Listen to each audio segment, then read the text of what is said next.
us to help us kids. Seth, will you pray? Yes. Okay.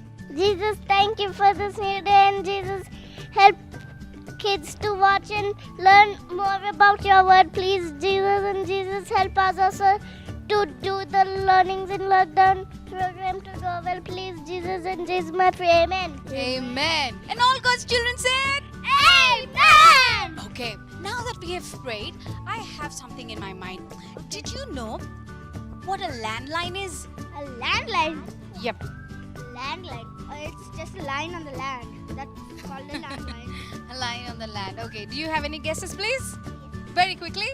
A line on a paper. Okay, whatever. But you know, boys, that's not what it is. Let me give you an example. Today we all have phones, right? Smartphones. We can just hold them and go wherever we want. But back then when I was young, okay, when we were children, we used to have a landline phone at home.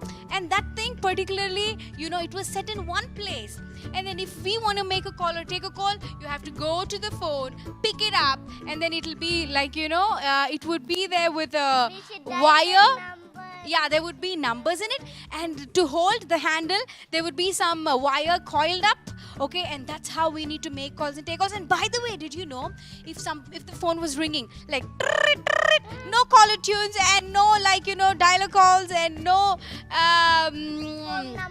no ringtones like how we have right now. Yeah. Back then it's just the same sound. And then we would run and go and take the call. And you know who called? No, you wouldn't know who called. I just okay, so I just have to take the call and then either recognize the voice or ask them who is it. That's how it would be. I didn't like that one.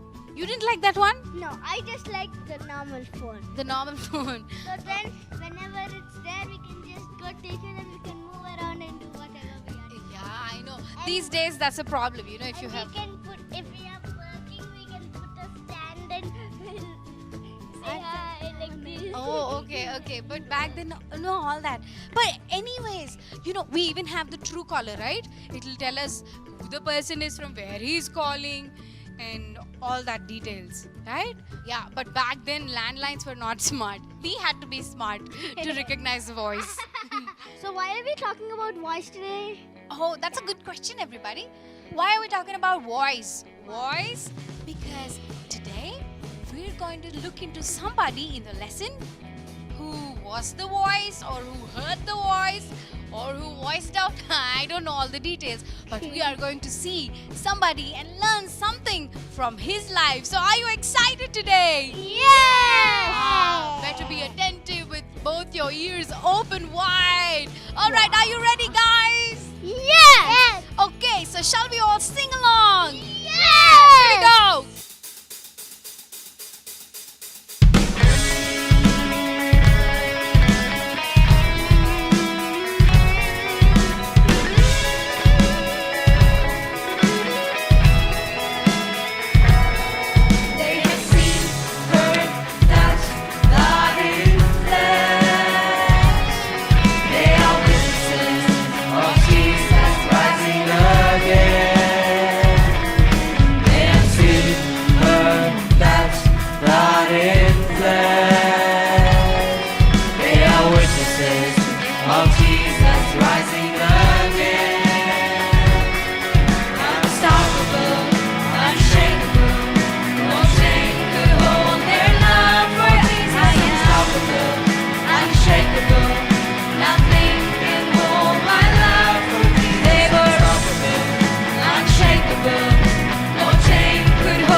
opposite screen. I stand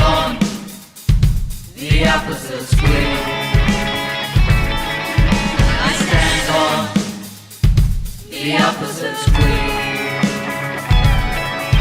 I stand on the Apostles' Creed.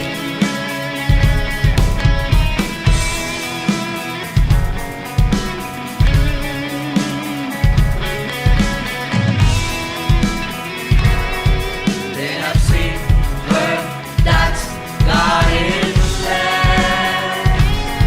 They are witnesses of Jesus rising again.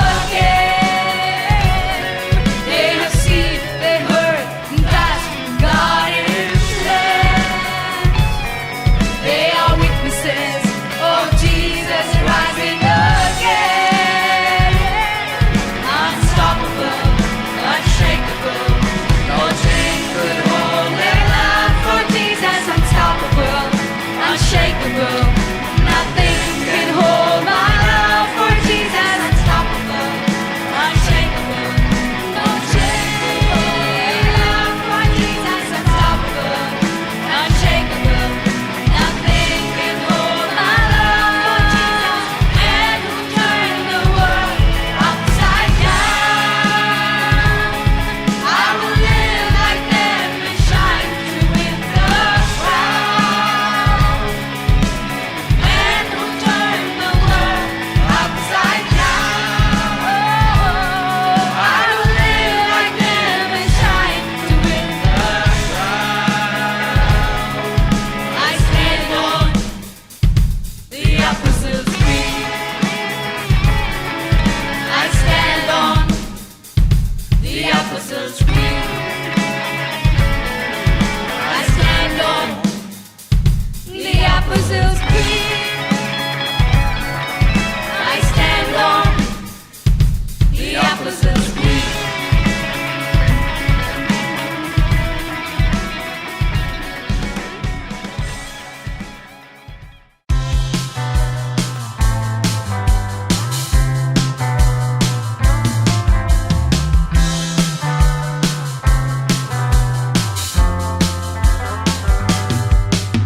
The Word that became flesh, the hope of every strange man, the ark, the ram, the scarlet thread, every word the prophet said.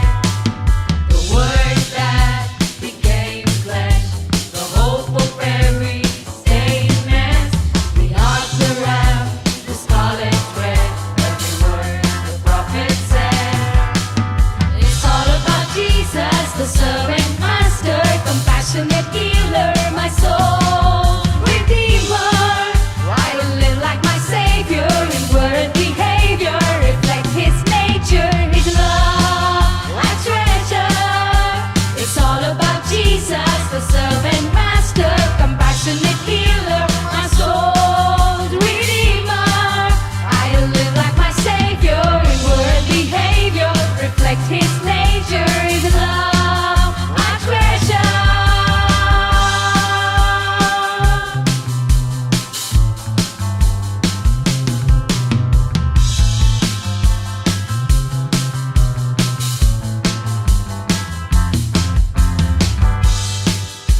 The Word that became flesh, the hope of every strange man, the ark, the ram, the scarlet thread, every word the prophet said.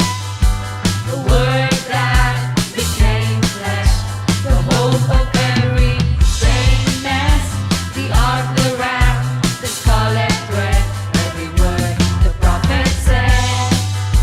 It's all about Jesus, the servant master, compassionate healer, my soul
say that with me again The best today. book is to read is the Bible. That's right, Seth. Just repeat it. My Bible, My Bible. my treasure. My treasure. All right, so let's start up today. Open up our Bibles to Matthew chapter 28, which we already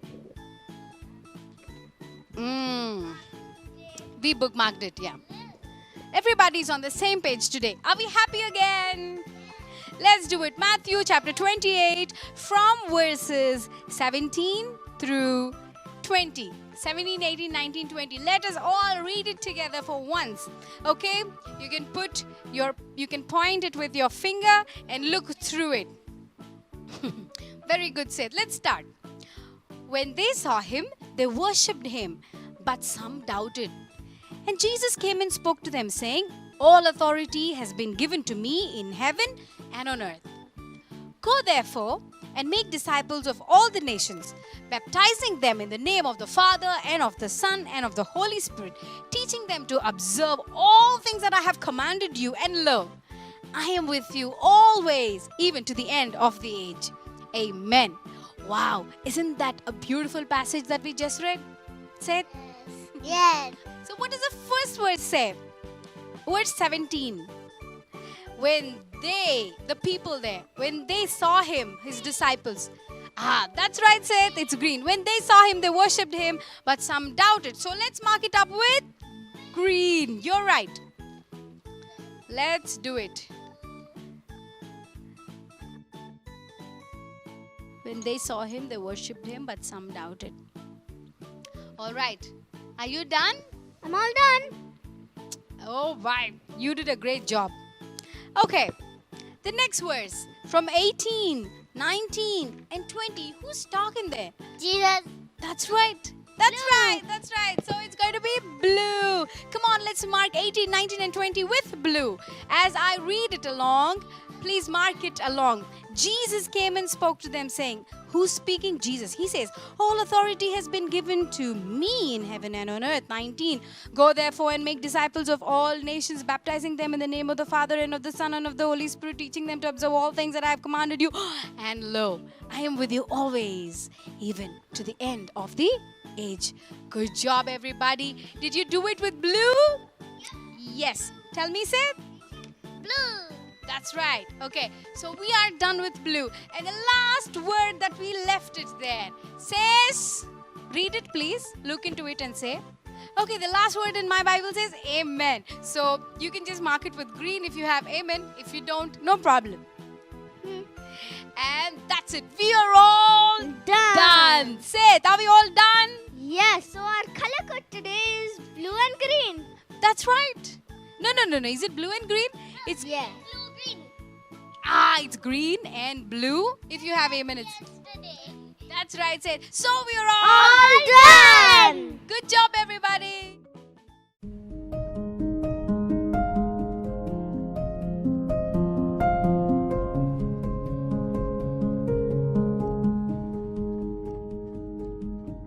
Hi there, another week, and we are so happy to be with you all.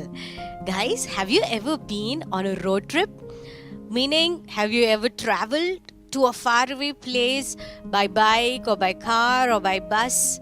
That's really fun, right? To travel for so long, we get to see new places from the windows, and then we get to stop by new bakeries and hotels and eat new food, like, places that we've never traveled before. It's really so fun. So, road trip is really fun only when the road is proper, right? If the road is all bumpy and there are all ditches all over the place, and it's so muddy and not a proper road, is it really fun to travel on such a road?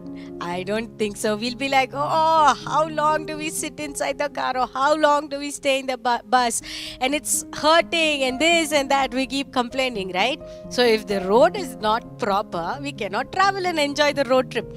But if it is like a highway, nice and smooth, we can travel and have so much of fun, play music in the car and eat food and enjoy with our family and things like that, right? So why am I telling all this? I am telling this because, see, now that we have highways and stuff like this, it's so easy for us to travel. But in the olden days, when there were kings and queens who used to rule places, how would they travel? Because they never had such kind of smooth roads and things like that, right? You know what, children? In those days, these kings and queens, if they had to travel to a certain place, before the kings and queens went, they would be their servants or, people who would work in the palace. They had to go and clear the way for them. If there are huge stones or boulders or huge, some kind of bumpy road and things like that, they would clear the way for them so that the kings and queens would come in their chariots or their caravans and palanquins and things like that. So, these people who were there, they would go before the kings and queens to prepare the road for them. Now, in the book of Mark, in chapter 1, we see somebody who came before a king to prepare a way, just like how these people, the king's servants, used to prepare a way for them. Mark says that this man who came before the king was the messenger who was sent from God. So who is Mark talking about? Mark is talking about a person named John the Baptizer. You heard me right, John the Baptist. I'm sure you all must have heard his name, right?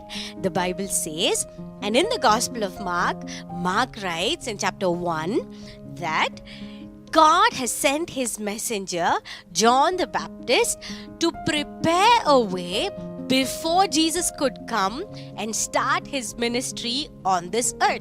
What does it mean that John was coming, or John came, or John was sent by God to prepare a way before Jesus started his ministry? Let's understand that today. First of all, let's see who John the Baptist was. You see, children, John the Baptist's parents, they were Elizabeth and Zechariah.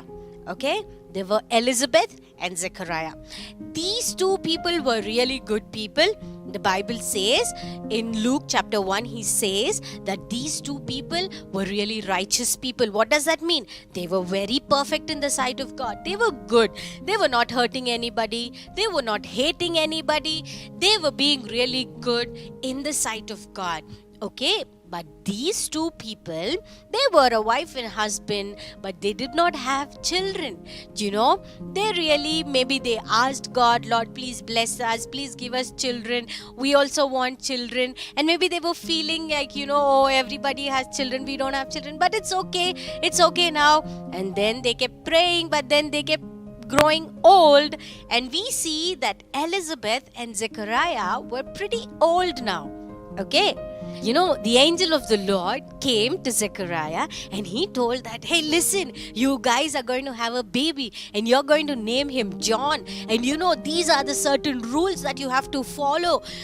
Regarding this baby, he has to be a special baby. He is a separated child for God, and he is going to, preach about repentance, and he is going to prepare a way. He is being sent by God to be a messenger before Jesus starts his work and things like that. So, Zechariah and Elizabeth, they were blessed with this baby who was John, and John grew up to be that messenger whom God had sent.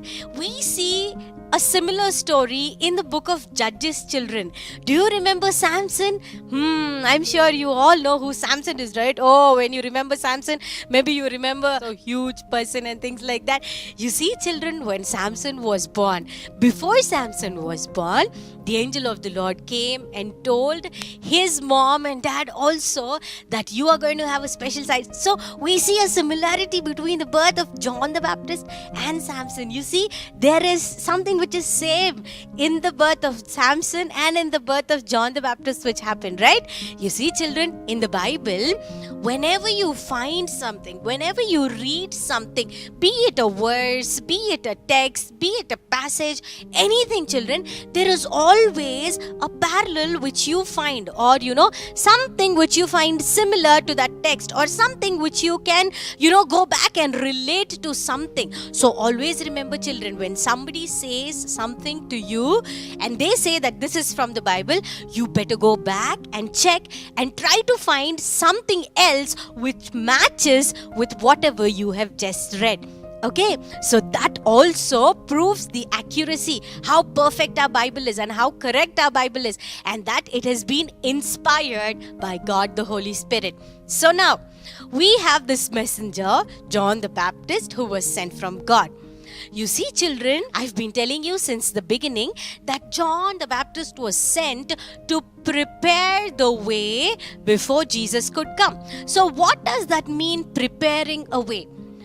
We see that the people of Israel, God's chosen people, have forgotten God. They were doing what they were doing, though they were coming to the temples and offering sacrifices for sin offering and peace offering and different kinds of offering and celebrating all kinds of festivals like the Passovers and the Feast of Tabernacles and different things like that, which God had already told Moses, the 10 commandments that he has given and all the rules and regulations that he has given. I'm sure you all remember, right? So all the people of Israel were just doing this, traditionally, like, okay, we have to do it. Okay, we just have to do it. Okay, this is what we have to do. This is what we should not do. So let's not do. But it was not from their heart, children. Their hearts were not right in the sight of God. So John was sent to prepare their hearts. Preparing a way meaning preparing the hearts of the people of Israel so that they would see who this Messiah was, who this great Savior was, who would come and save people from their sins. So John was the one who was sent to prepare the hearts of the children of Israel, or to prepare the hearts of the people. What would he preach? He would say that, hey, you listen up, guys.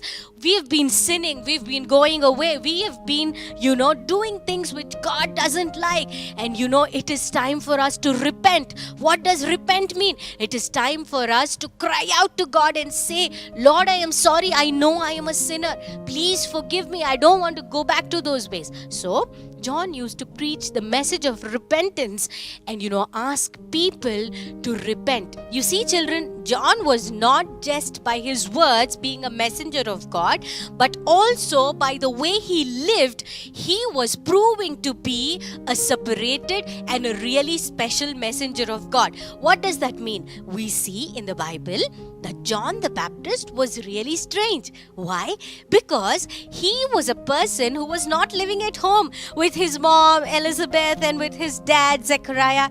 But children, John was somebody who was living in a desert. Yeah, desert. Can somebody live in a desert? Have you ever been to a desert? Desert is so empty, right? And it is so dry and it is too sunny. Can you have a shade there? Do trees grow there? Of course, plants like maybe cactus and things like that grow without water, but they are all thorny plants, right? You can't go and get a shade under those trees. So a desert is basically a dry place, an empty place where there's no food, no restaurants, no bakeries, no home, no proper shade, and you cannot sleep there and things like that. But then the Bible says that John the Baptist was a person who was living in the wilderness. In the wilderness. That is what the Bible says. You see, children, there's another interesting thing about John the Baptist. He used to eat some really interesting food. What does that mean, interesting food? Have you seen that guy on Discovery Channel, Bear Grylls? I'm sure you must have seen, right? That show which is called Man vs. Wild. Do you see that guy picking up and eating just any kind of stuff and every kind of... It looks so strange and weird, right? The Bible says that John the Baptist used to eat locusts and wild honey. Yes, children, John the Baptist would eat this kind of strange food. Don't think that, they don't have any proper, nutrition in them or things like that. Honey is really good. It is antibacterial, antifungal. It has vitamin C, B6, B5, B2, B3. And locusts are also very high in protein.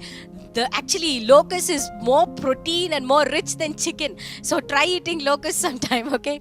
I'm just kidding. But you know, the Bible says that John the Baptist was eating locusts and wild honey, and he was living in the wilderness. What do we learn from this, children? You see, children, John the Baptist was not just preaching about God, but he was living a lifestyle and showing people that, you know, I am separated. And just like how I am separated and different, though I look strange to you, this is how God wants you to be separated from the world and live a strange life which people think is really, really strange. And the Bible also says that John the Baptist's clothes were made of camel's hair. Is that really comfortable, nice and furry? And then, no, right? Camel's hair. How is it? Maybe it's all pokey and things like that. And then he was living in the wilderness. Imagine how hot would it be? And then he wearing this furry thing. You know, it must be really difficult. But we see, children, in the Bible that God's prophets, whom he has been sending since the beginning, like, you know, Elijah or Hosea or Jeremiah, all these other prophets, they did not just preach, children, but they lived and they showed practically that this is what God wants you to do, because your walk talks louder than your talk talks. Did you get me? Yes, our walk talks louder than our talk talks. What does that mean, children? It was not that John the Baptist was just preaching the message of repentance and then coming back to his home, enjoying some, you know, some nice drinks and then eating some yummy food and enjoying with his family, again going back and preaching the message of repentance and again coming and hanging out with his friends. No. It was not like that. We see that John the Baptist was on a mission, and we see that he was determined to complete his mission with all his heart. That is why we see that John the Baptist used to eat this kind of things, and his clothing was such and such and things like that. What do we learn from John the Baptist's life, children? We are all on a mission too. Just like how John the Baptist was sent to prepare the hearts of people. Why? Because the people's hearts were dry. They were empty. They were, just, lonely and without any regret or guilt or remorse in their hearts. They were just going around and doing the things of God with so much of carelessness and not respecting God or not regarding God as who God is and His holiness. They did not have any kind of, love for God in their hearts. So John the Baptist was sent to prepare those hearts so that Jesus would come and tell them that I am the Messiah, and those people would receive and, see who the real Messiah was. But let me tell you something, children. Everybody did not receive John's message. Some people thought he's strange. Some people thought he's crazy. Some people thought he's mad. Some people thought, whatever he does, he's not preaching the right thing. He's wrong. We know the true God. He doesn't know what he's preaching about. So children, we learned today that we are also sent to prepare the hearts of people so that God would do His work in their lives. How can we prepare the hearts of people? Yes, we can do that. We can prepare the hearts of our friends, of our neighbors, of people whom we are living with. How? By showing the love of Christ, by reflecting the nature of Jesus, so that people would recognize us and say that, oh yes, he is different. She is different. So what did you do? You prepared their heart so that they would listen to you when you would share them the gospel and the message and the love of Jesus Christ. If you are rude, if I am rude, if I am so, grumpy, if I am not good, if I am unloving, and if I am, not so welcoming, and I go tell somebody about Jesus and the love of Jesus, will my word be complete, children? No, right? Why? Because we have seen, like John the Baptist, our walk talks louder than our talk talks. So let us remember, children, that we are also on a mission like John the Baptist. He was just preaching about repentance, but we have the complete gospel. We know that Jesus came to this earth. We know that He died for our sins. We know that He has risen from the grave. And we know that He's at the right hand of the Father. And we know that He's going to come and take us home. And we also know that He resides in our heart. Yes, the complete message, we can share it with our friends only when our walk will talk louder than our talk.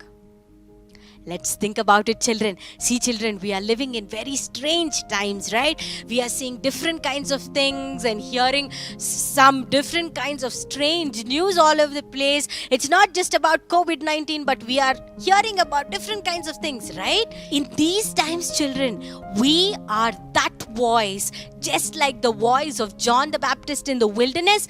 We are that voice on this earth.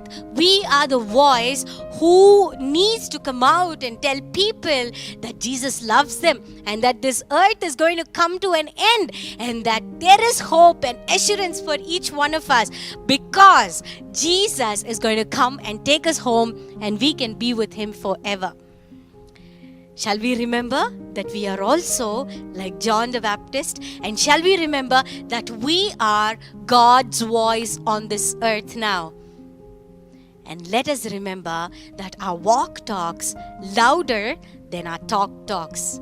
So before we tell somebody about Jesus, let us check our lives, let us look inside our hearts, and let us remember that it is not just our talk, but it is also our walk which matters. Let's pray. Dear Heavenly Father, thank you so much for giving us this opportunity. Thank you for teaching us lessons from John's life. Help me and all the children who are watching to be that voice for you on this earth.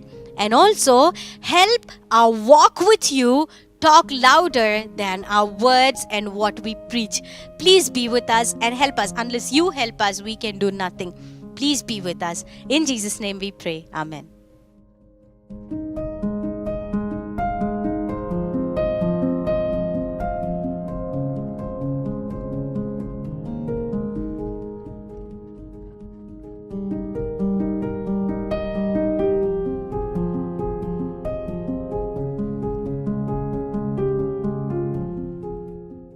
Kids, it's time for tea!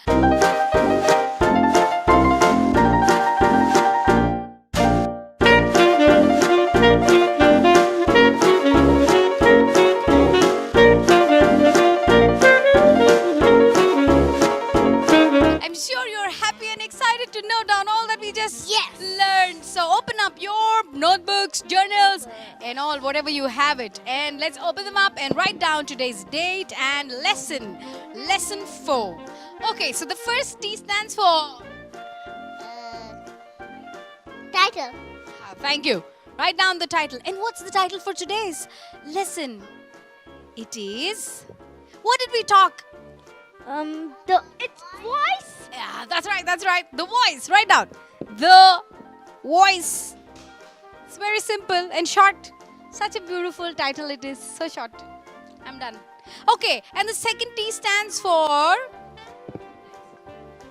text. That's right. Write down. And what's today's text? We just marked it up, right? So Matthew 28:17 through 20. Please write down.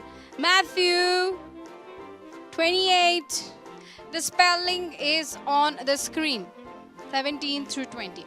Very good, kids. And the favorite part of... The toppings. That's right, the toppings. Write down the toppings. The first topping is... We heard, right? John was called to prepare hearts. I repeat it again. John was called... Let's write it together, everybody. John... Hey, John. Write it down too. John was called to prepare hearts. Are you done, Seth? You need another sparkle. Okay, while they keep exchanging sparkles, we'll go into the second point. This one is, he was on, what was he on? Yes, he was on a mission. Very good. Write down the second point.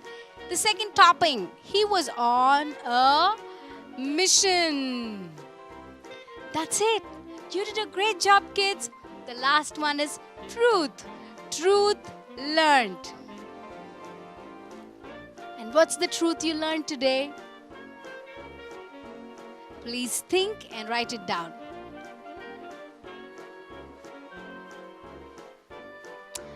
You did a great job. Nathan, are you done? Wow, that's so artistic. Yeah. Okay, kids, so all that we heard, do not forget to... Okay. Write it down. That's right. Kids, You all did a good job. you all did a good job. Yeah.